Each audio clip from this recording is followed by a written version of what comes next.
Coin Collectors, it's DC on the Big D, and we're looking at the 2004 United States Jefferson nickels, and this is one of them on the top. Obviously, this is a business strike circulating version we have right here on the top. It says, "In God We Trust" here, Liberty behind it, and 2004 here after the star, and of course you can see the star right there. Down here there's a P for Philadelphia, and way down at the bottom you can see an F and an S here for Felix Schlag, who was the original engraver of these coins in 1938. And what did those look like in 1938? Well, there's one of them. Look at that funny 8. Look at the funny 3 too. It's a little bit worn. You can't really tell it's a star anymore. Look what down here. There's no FS because they didn't put that on until 65, I think. For some reason, Felix Schlag didn't have initials on the original one. And so this is the 2004 here. And we're going to look at the piece metal version of the 2004 coin. Jefferson facing to the left, and God We Trust in front of him, Liberty behind him, the year behind that, and then the mint mark here. Now, all of the 2004 coins will have a mint mark on the nickels. There's no plain for Philly on the nickels for 2004. And here are the 3 of them. You can tell this one in the front's a little bit different. And of course it is a little bit different because it is the proof coin. And we can tell it's a proof coin because when we magnify it, we see an S right there. So that indicates it's a proof coin. In 2004, they made about 2.992, essentially 3 million proof coins. So there's plenty of these out here. Again, this has the FS on it also, right there. And it has a different, you can tell it has a different shine to it, different polish on the Jefferson. That's why Jefferson kind of sticks right up off it. One of the things that people should know, I guess, is that this is the last year that we had this Jefferson on the coin. In 2005, they moved to a different Jefferson. And you notice the difference between the two of these ones? So this is the proof coin. This is what they call the satin finish. In 2005, they have some satin finish coins. It's not a business strike. It's a different thing altogether. And so in 2005, they moved from Jefferson facing to the left to Jefferson facing to the right. Large portrait version or large profile version, and you can see it just made a huge difference. And then this, of course, was one of the Lewis and Clark coins too. It was the Ocean View over the Joy coin.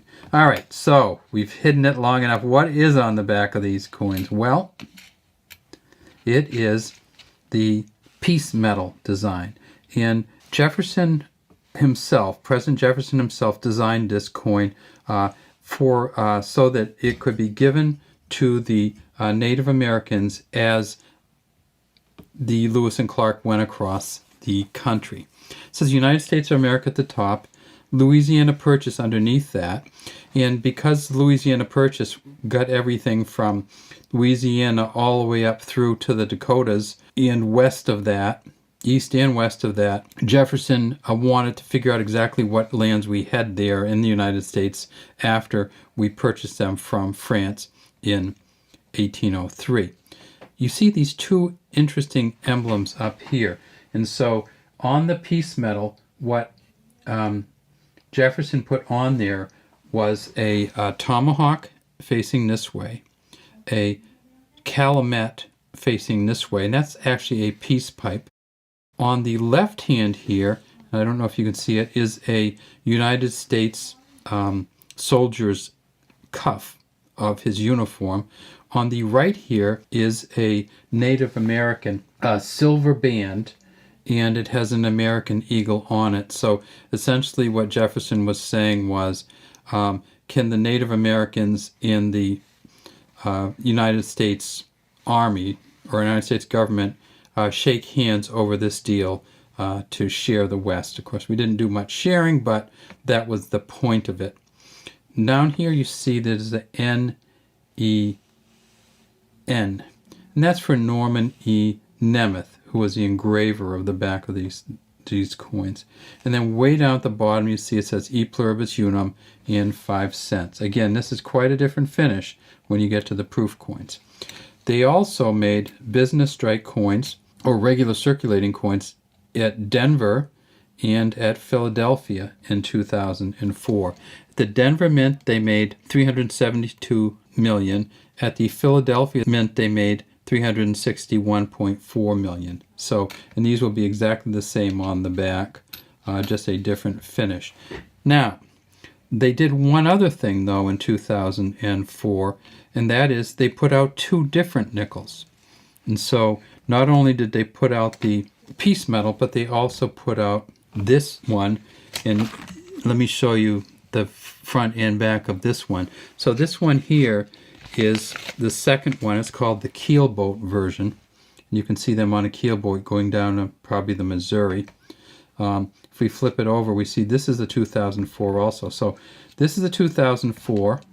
We flip this one over, we get the piece metal. This is a 2004. We flip this one over, we get the Keelboat. They put out 2 different nickels with 2 different reverses in 2004. And that's the 2 of them. They also changed after 2004 to a different image. So in 2005, they switched over to a different Jefferson on the front. And so, and that's of course the one we just looked at. And then after 2005, so this is the different Jefferson, and then the year after that in 2006 they came out with this Jefferson. So let's see if we can get them all together. All right, so this is the original one, came out in 1938, and we looked at the 1938 to kind of get a glimpse at it. There it is right there. This is, they went through 2004 with this on the front. Then in 2005 they switched to this large profile image. And then in 2006 they switched to the modern image, which is Jefferson facing towards the camera. All right, well that's all we have today from Big D. This is DC saying please subscribe to the Big D Coin channel and leave any comments you have in the comments section.